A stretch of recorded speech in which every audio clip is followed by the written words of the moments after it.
So now is the time to go ahead with what we started saying last time. You remember that since we are talking about consoling the heart of Jesus, we are saying, and Father Gadley is saying too, that the main thing, the most important thing that you could do in order to console the heart of Jesus is to be a saint. And we spotted three tools, three special ways in order to reach the goal. In order to be a saint, to be a great saint, to be quickly a saint, which is the divine mercy, which is the true devotion to Mary, and which is the spiritual exercises of St. Ignatius. Last time we saw the divine mercy. Now I want to go deep in the true devotion to Mary. The true devotion to Mary as presented by Saint Louis-Marie Grignon de Montfort. Saint Louis-Marie Grignon de Montfort is a great saint, just like all the saints, of course, because all the saints were heroes. And he lived in between 1673 and 1716. The April 28, which is 2 days ago actually, in fact it was his feast. April 28 is the day when he died, and you know that every saint, the day they die, is considered dies natalis. So the day that they die here on this earth is the day of birth in heaven, in the kingdom of God. That's why it's usually mainly used for their feast. The first day that they are born, in heaven. So the background of Saint Louis-Marie Grignon de Montfort is that he was a pious child, especially devoted to prayer before the Blessed Sacrament. This is a very common thing with saints. And when he reached the age of 19, he gave away all he had, and he decided to live on alms, so out of providence. Then he was ordained a priest in Paris, and he worked for some time as a chaplain in a hospital. But then he dedicated himself to preaching. He was extremely gifted as a preacher. Then he founded, several congregations, the Daughters of Wisdom, and an order devoted to hospital work and educating poor girls, and the Company of Mary, which is the Montfort Fathers, which is a missionary group of priests.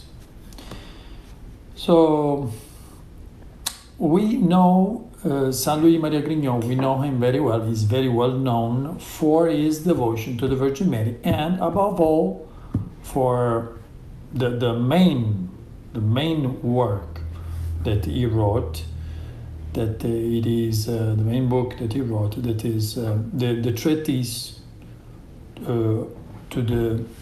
on the true devotion to the Blessed Virgin Mary. So this devotion is known as total consecration, is known as true devotion, is known also as holy slavery, and is known as the Marian slavery. So now what I want to do is to go through the book, to go through the treatise, and just to see what he's saying, because the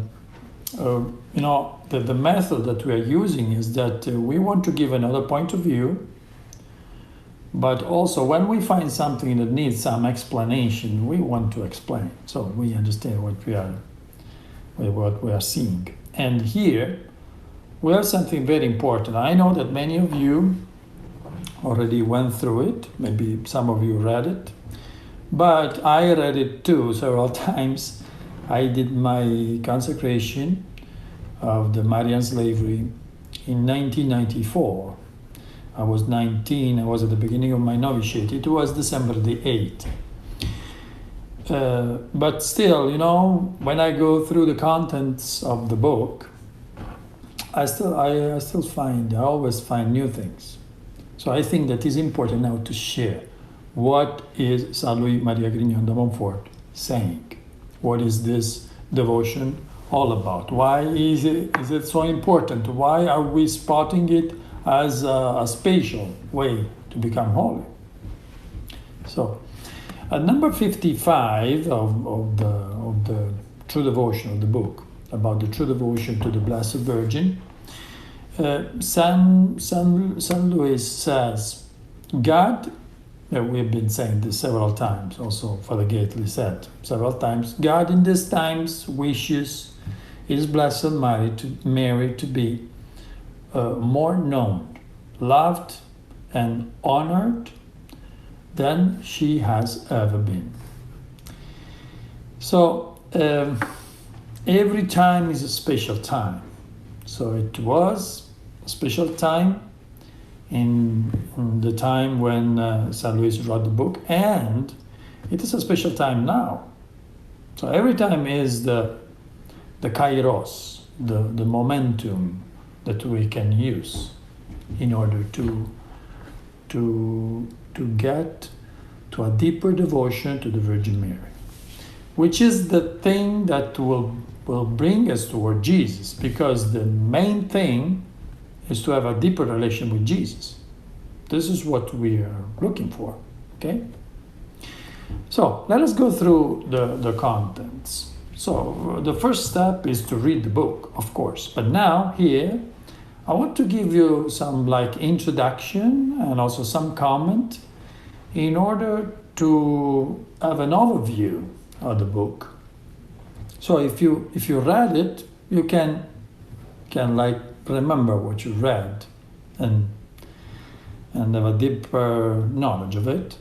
Or if you are thinking of reading it, this is a good introduction for you to understand what you are going to see in the book. What we can say is that so this book written by Saint Louis de Montfort is the book that will give you the idea in order you to decide if you want to consecrate yourself to Jesus through Mary.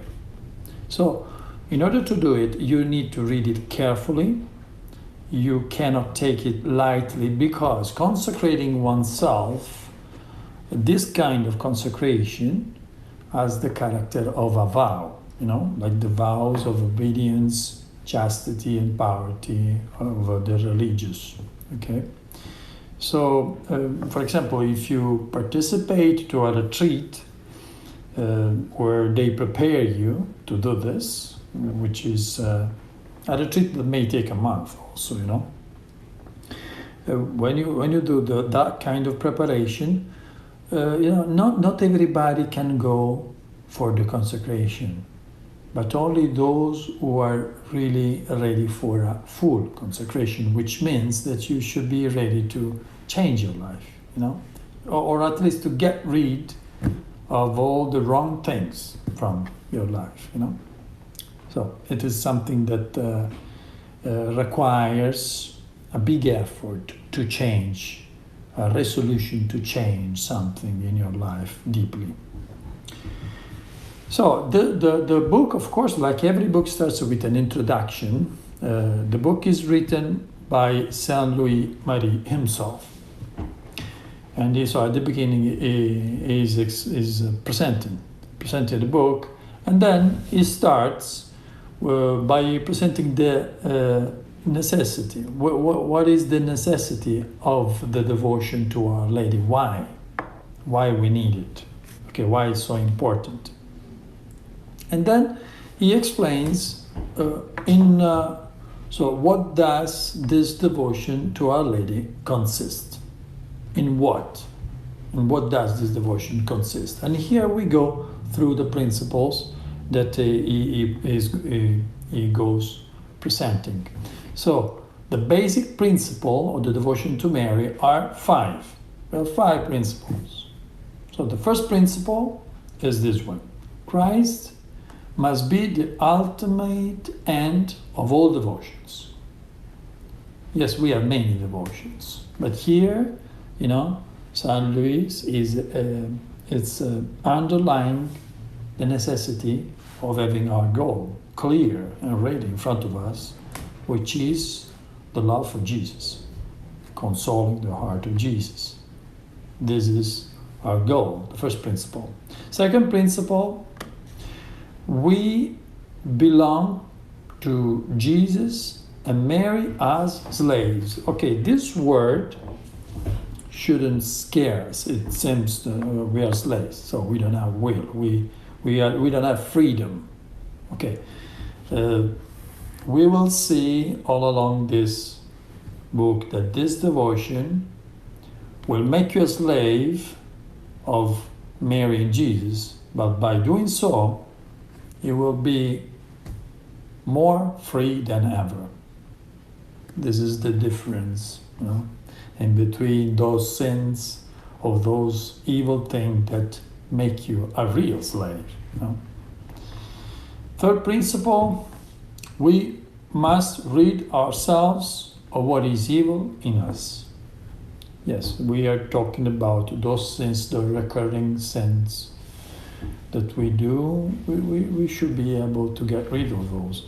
For example, I heard that, if there are people who are cohabiting together and they are not married, well, they will not allow you, to do this consecration, Or they will tell you that, there is something wrong in your life. So just like you cannot accede to sacraments, is considered the same thing. Then, of course, this is a human thing. Then everyone has his relation with Jesus, and that is the thing that counts. Okay. Fourth principle, it is more humble to have an intermediary with Christ. So we don't go straight to Jesus, but we have the intermediation of Mary. This is a humble thing, is something more humble. And then the fifth principle, it is difficult to keep the graces received from God. So this devotion will help you in order to keep those graces that you receive and then you forget about them. Okay. After having explained these 5 principles, Saint Louis de Montfort, he goes to mark of false and authentic the devotions to Mary. So he's presenting several devotions to Mary, and he's saying that not all the devotions are true. Some are false, some are authentic. And then he starts. What are the false devotions to Our Lady? So the first false devotion is the one of the critical devotees, which are like the proud scholars, people of independent and self-satisfied minds who deep down in their hearts have a vague sort of devotion to Mary. This is the critical devotees, those who criticize everything, right? Now, this is a kind of a false devotion. Then there are several. I'm going to list and comment all of them. Then St. Louis says that a false devotion is the one of the scrupulous devotees. It annoys them to see more people kneeling before Mary's altar than before the Blessed Sacrament. This is a temptation that it may occur. When we think that we are giving too much importance to Mary and taking it out from Jesus. There is no such a thing, in Jesus' mind. In Jesus' mind, all the devotion, all the love for his mother, he considers love and attention for himself. Okay? So don't be scrupulous about this. Another mark of false devotion is the one of the superficial devotees. People whose entire devotion to Our Lady consists in exterior practices. So you see, he is spotting things that may be sometimes maybe a part of the things that I am doing, right? So superficial devotees, those who do a lot of exterior practices, saying prayers all the time, every day, at a certain time, but then my heart is not moving. Another mark of false devotion is to be presumptuous, the presumptuous devotees, those who sleep peacefully in their wicked habits without making any great effort to correct them, believing that their devotion to Our Lady gives them this sort of liberty. Yes, we all trust in the infinite mercy of Jesus and Mary, but we gotta do something, okay? We cannot keep on doing evil things and think that since everything will be forgiven, so we are fine. We can keep on doing sins, all the time. That would be presumptuous, right, from us. Then another mark is inconstant devotees. And this is very common, of course, to be inconstant. Sometimes the inconstant devotees, they appear ready to do anything to please Our Lady, and then shortly afterwards they have completely changed. These are the proper words of Saint Louis. Okay. So to be inconstant is another mark of false devotion. Another one is hypocritical devotees. These hide their sins and evil habits under the mantle of the Blessed Virgin, so as to appear to their fellow men different from what they are. In other terms, not to be true, not to be transparent, to be an hypocrite. And the last mark that St. Louis is listing is self-interested devotees. Those who turn to Mary only to win a court case, to escape some danger, to be cured of some ailment, or have some similar need satisfied. And this is also a part of sometimes, our behavior. So you see, maybe we are not only in one of those marks, but maybe several of them are good descriptions, of our attitude towards the devotion to the Virgin Mary. So this helps me to say and to see what is my devotion. How can I describe my devotion and try to get rid of all those marks that we have been listing. After he finished, Saint Louis, after he finished to list the marks of the false devotion, then he lists the marks of authentic devotion to Our Lady. And those are 5 again. So interior, so authentic devotion to Our Lady is interior, trustful, holy, constant, and disinterested. Disinterested. Let us say something about each of them. So first, true devotion to Our Lady is interior. What does it mean it's interior? That it comes from within the mind and heart and follows from the esteem in which we hold her, the high regard we have for her greatness, and the love we bear her. So interior.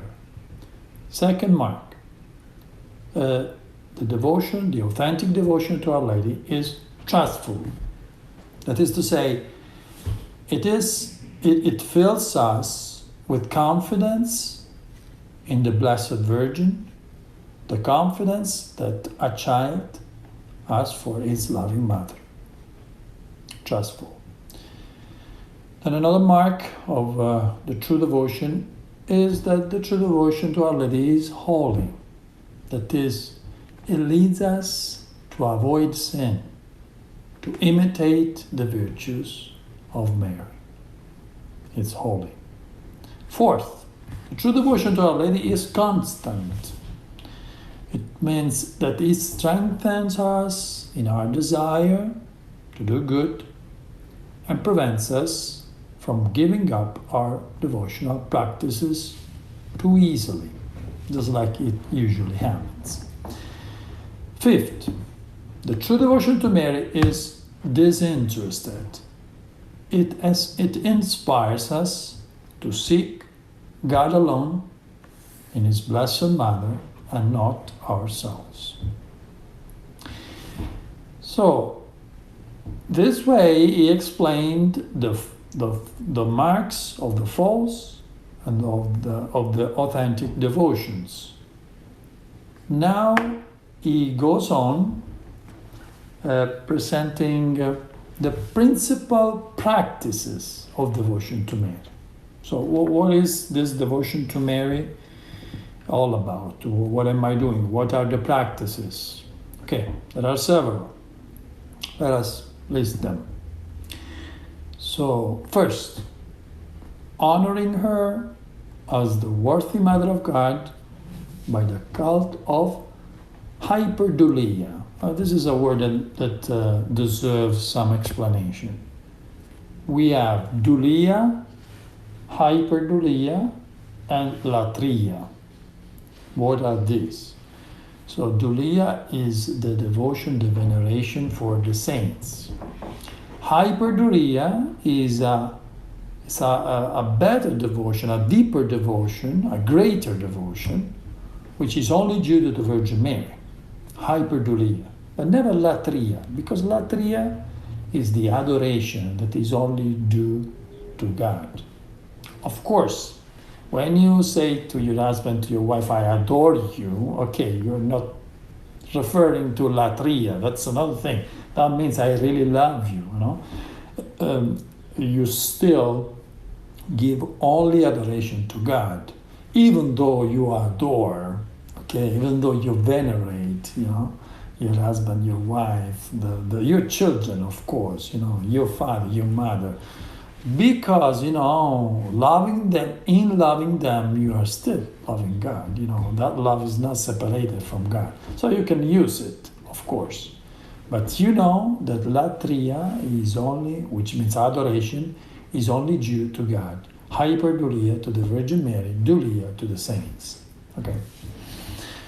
So, what is hyperdulia? It's the esteem and honoring the Virgin Mary more than all the other saints, as the masterpiece of grace and the foremost in holiness after Jesus Christ, true God and true man. Let us go ahead with the principal practices of devotion. We said honoring, now meditating on her virtues. So meditating on her privileges and her actions. This is also one of the practices of the devotion to Mary.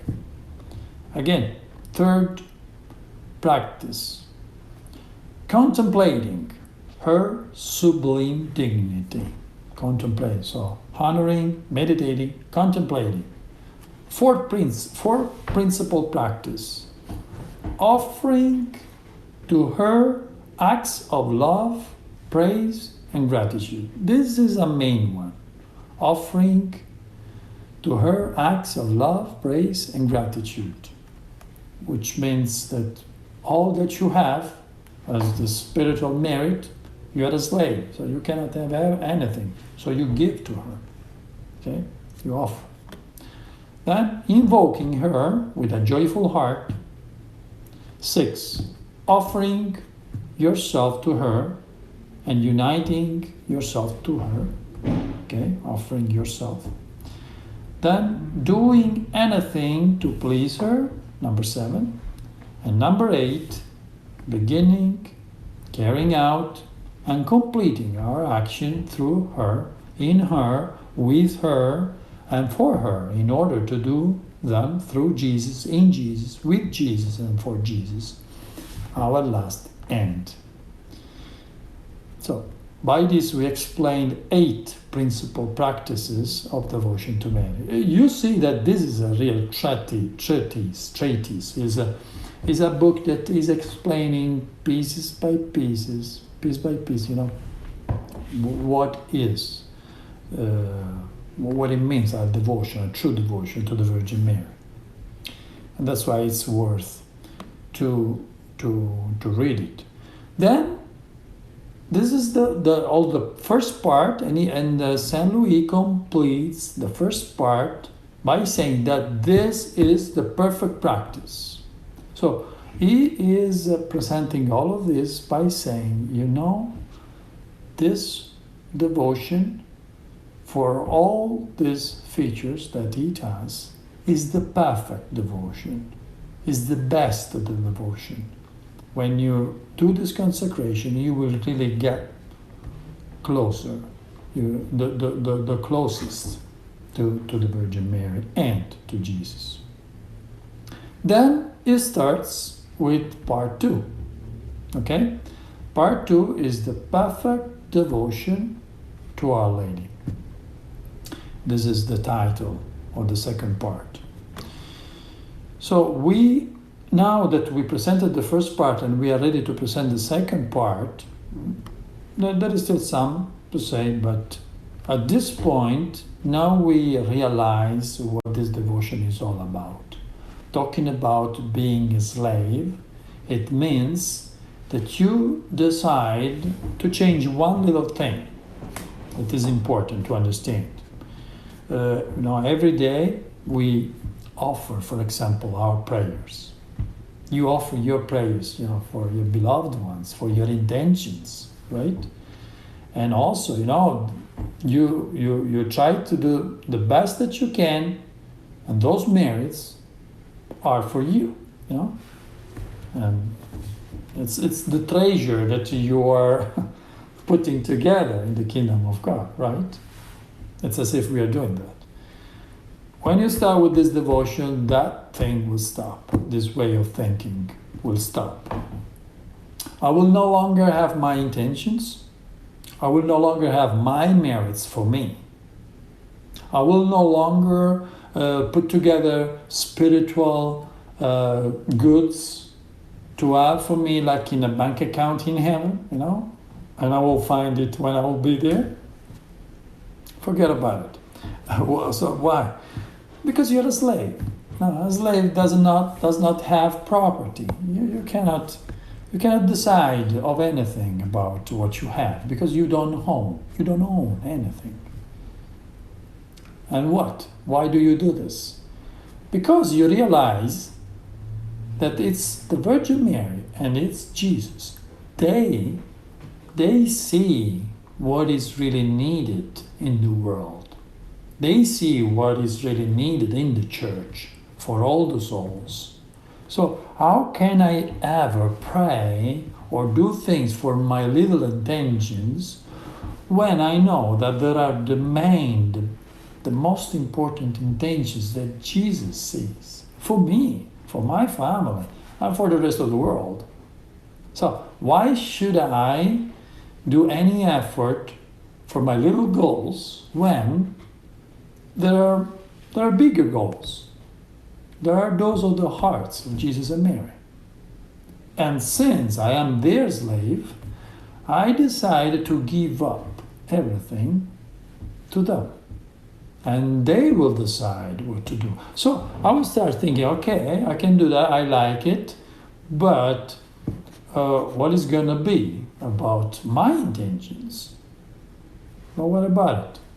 Because your Lord, Jesus, and Mary, they will think about you. So you don't need any longer really to take care of your interests. That's why, this is uninterested. So, because your interest will be something that Jesus will take care of, that Mary will take care of, because you are their slaves. You are their slave. Because this is a slavery of love. I give everything to you, and you will take care of me. That's why this is the perfect devotion. This is why, it is really, as St. Louis said, because it's a total consecration. You don't look any longer to what you want, but only to what Jesus and Mary want. Now we can go ahead, now we got the right view, the right perspective, the thing that it was important to understand here. And now we can go ahead and complete the second part.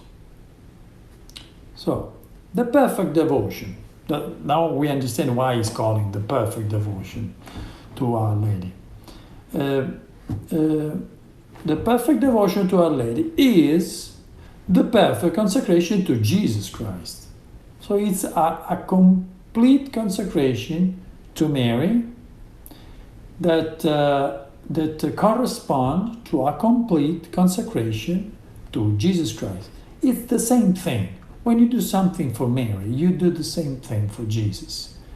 So we shouldn't separate that,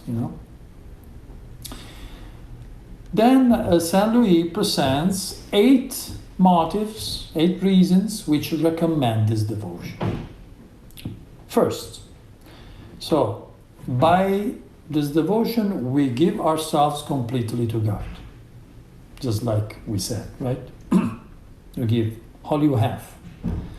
You remember John Paul II, that he had this motto, right? Totus tuus. Totus tuus in Latin means all yours. And this totus tuus, he took straightforward from this devotion. Because Saint Louis Maria Grignon says in this devotion, in Latin, totus tuus ego sum et omnia mea tua sunt, which in Latin means, I am all yours, and all I have is yours as well. Okay? So this devotion gives ourselves completely to God. And John Paul II, as Pope, he decided to put this as one of the most important things at the beginning, of him being the Pope. Then, second reason which recommend this devotion. It helps us to imitate Jesus, the imitation of Christ. The imitation of Christ is one of the most important books of devotions, right? This devotion, it helps you, for that. Third motive, it obtains many blessings from Our Lady. So, you will understand that by doing this, there will be a closer presence of the Virgin Mary in your life, and she will give you many blessings, and you will realize it all along your experience. Then, fourth reason, it is an excellent means of giving glory to God. We know that the glory of God is not, just like we said before, is not celebration of God, the human celebration. The glory of God is to show the face of the Father, the real face of the Father, of the loving Father for us. This devotion helps you to do that. Then, number 5, another motive which recommend this devotion is that it leads to the union with our Lord, union with Jesus. Then, number 6, the 6th motive is that it gives great liberty of spirit. Liberty of spirit. Yes, you will feel that peace inside and that liberty, that freedom. Just like we said before, it's a slavery, but a slavery that is giving you freedom. Not like the slavery that we experience when we sin. Is something that makes us slave, of course. But this slavery will give you the experience of real liberty. So, number 7, the last 2 motives. Number 7, it is this devotion of great benefit to our neighbor. So also the people that live with you, they will experience, that you are doing a great experience, a great spiritual experience. You're doing a great spiritual experience, and they will enjoy that. They will be able to experience that as well. Then, number 8, the 8th motive is that it is a wonderful means of perseverance. Perseverance is important all the time. Anything that you are doing, not only about the devotion, but not only about what you do, not only about even your work, your job, but also about your choice, your vocation. Perseverance is important if you are married to somebody or if you are consecrated. So the temptation of giving up, is strong. So this devotion gives you perseverance in all your endeavors. Then we are reaching the end, but you see that this is a very articulated book. Then there is a very important thing, that is the biblical figure of this perfect devotion, which is Rebecca and Jacob. So let us go through the story of Rebecca and Jacob. You know that Jacob was the son of Isaac. Isaac was the son of Abraham. Abraham, Isaac, and Jacob. But Jacob was not the firstborn. The firstborn was Esau. Okay? So Esau was supposed to be the one, the eldest, the one who could get the inheritance, as the leader of the people of Israel from his father Isaac. But that was not possible. So let us go through the story to understand why. You remember that one day Esau gave up, his right of being the firstborn to Jacob, only for some food, for a dish, for some lentils, for a very silly thing, But that cost him a lot, even though he didn't realize that until the end. And Jacob had always the help of his mother, Rebecca. So in the interpretation of the story, Esau, the elder brother, was strong, robust, clever, skillful,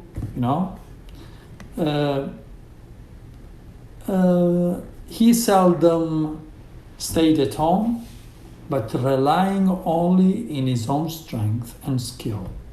He worked, out of doors, we can say, Well, he never went out to please his mother. He never had a real relation with his mother, just like Jacob had, right? Okay, and also we need to say that he was what we would call a glutton. His sin is gluttony in this case. So fond of eating that he sold his birthright for a dish of lentils, right? So like Cain, he was extremely jealous of his brother, and then at the end he persecuted him relentlessly. So we the story, of course, that Isaac was so blind that he couldn't see. So at the end, when Jacob presented himself, he was in front of himself to his father Isaac, asking for the blessing, while Esau was out, and Rebecca gave to Jacob, all the dress, all the things that make him recognizable as Esau. And so Isaac was kind of deceived by this, but at the end he gave the blessing to Jacob, and Jacob became the leader of the people of Israel. That the children of Jacob are the 12 children of the tribe of Israel. So this story is used to say that Our Lady loves her servants. She provides for all their needs. She leads and guides them. She defends and protects them. She intercedes for them. This is what all this devotion is leading to. So he is listing now, Saint Louis is listing the wonderful effects of this devotion right at the end of the book. And we have 7. So knowledge of our unworthiness. 2, a share in Mary's faith. 3, the gift of pure love. 4, great confidence in God and in Mary. 5, communication of the Spirit of Mary. 6, transformation into the likeness of Jesus. And 7, the greater glory of Christ. So at the end, the book finishes explaining the particular practices of this devotion. There are exterior practices and interior practices, and then the last chapter is a supplement with the title, This Devotion at Holy Communion. Before Holy Communion, during Holy Communion, after Holy Communion, what I have to do, what I will be able to do with this devotion by being a slave of the Virgin Mary. So you see that we took enough time to explain what the treatise of the true devotion to the Blessed Virgin Mary is proposing, and we explained, we commented, the main things that are important to know in order, to read the book correctly, for not missing the point, to have to focus, in the real center of it, and this will help you in case you want to do the consecration. This should help you to use. This that is considered one of the special means in order to be a saint and to console the heart of Jesus.